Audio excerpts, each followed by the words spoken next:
Hello, Beaus and Beauties. This is Amy with Bipolar Beauty, and I'm just giving you a little life update real quick.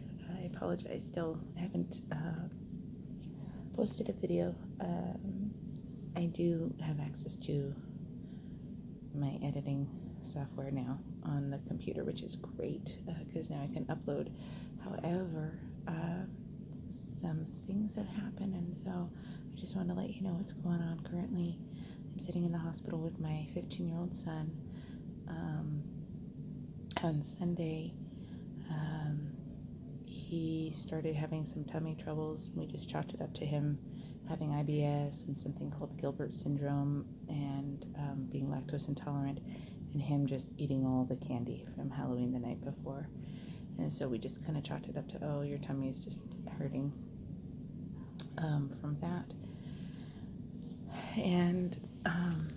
And so he didn't go to school on Monday, and then Tuesday he was, kind of crying out of pain, but then he'd be fine, and then all of a sudden it would happen again. And he just, from Sunday night till Wednesday, it was just vomiting, diarrhea, and he'd feel bad pain in his belly. He couldn't really describe where it was until like Tuesday night-ish is where he was able to really tell, yeah, it's kind of in my lower right side. Then the pain would subside and he'd be okay. Then, he'd feel relief after the vomiting and diarrhea. And then an hour later, he'd feel the aching pain again. And so Wednesday morning, I called to see, because they don't do like same day appointments at our on post hospital, and so I called the nurse hotline to see what should I do. Should I take him to urgent care? He's not able to keep anything down. He's having belly pain. It's got to be more than just whatever. And so based on like his symptoms and stuff, they said, yeah, we're going to schedule him for same day. He needs to take a COVID test first, which we understand. And so he did. It came back negative. And then he had an appointment later that afternoon. And basically, they don't have the, at this particular hospital, it's actually a health center, they don't have, access to all the things that they would need to do a full evaluation on him. So we were sent to an emergency room downtown. And when we went there, we were there for several hours, and after several hours of being there, it was determined that he was going to ride by ambulance to a children's hospital down in KC. And so because he had a complicated appendicitis with an obstructed bowel, which is really sad, slightly ironic, because the whole way to the ER, he was worried about it being an appendicitis. I had mentioned it earlier in the week, but I didn't think it would be that because he wouldn't feel pain the whole time. And I thought with appendicitis, you would it'd just be nonstop pain. But because he'd feel relief, so that's a bad parenting moment on our part, and I felt terrible. But I promised him, I'm like, no, it's not appendicitis. You're not going to have surgery. And so when the doctor came in and said, okay, he has an complicated appendicitis, we need to take him by ambulance to Children's Mercy. He let out this he let out this wail, and I felt like such a bad mom because I promised him it wasn't that, and I know better than to say things that I don't know anything about.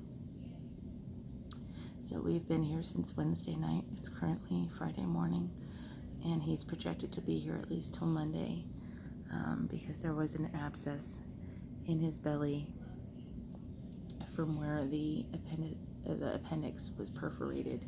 It was double the size of what it should have been. It's supposed to be like 4 millimeters or something. It was 9.7, and there was a perforation, and so all of this gunk got in his belly. So that's more so what the issue is, as opposed to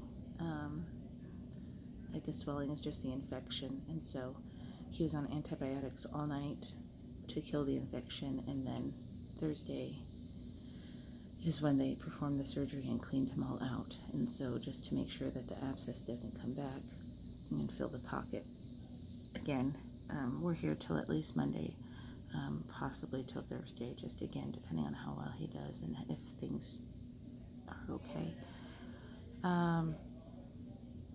So I think the thing that caught me off guard, though, is usually I feel pretty confident in my parenting intuition, in my mother's intuition, and I didn't feel anything with this one. Like, I didn't feel like, hey, there's something off, there's something wrong. I was concerned for him, of course, but I just, again, chalked it up to just IBS and all that stuff. And so I'm so upset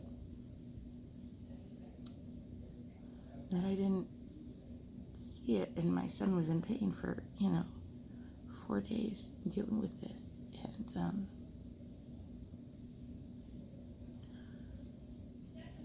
and he's okay now. We just did a lap around the halls to get him up and moving, and hopefully we can get him home sooner so he can recover in the comfort of his own home. But yeah, so I feel really bad, but I'm so grateful. He's had wonderful care here. They're amazing. And I'm just really grateful that we live in a time where we have access to basically whatever we need. And I'm just grateful for all the wonderful doctors and nurses and care providers that have taken care of him.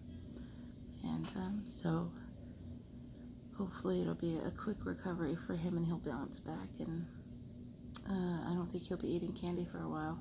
I actually don't think that had anything to do with it, but he kind of equates the candy now to pain. So I guess I'm okay with that. Ignore the eyebrows, they're still growing in.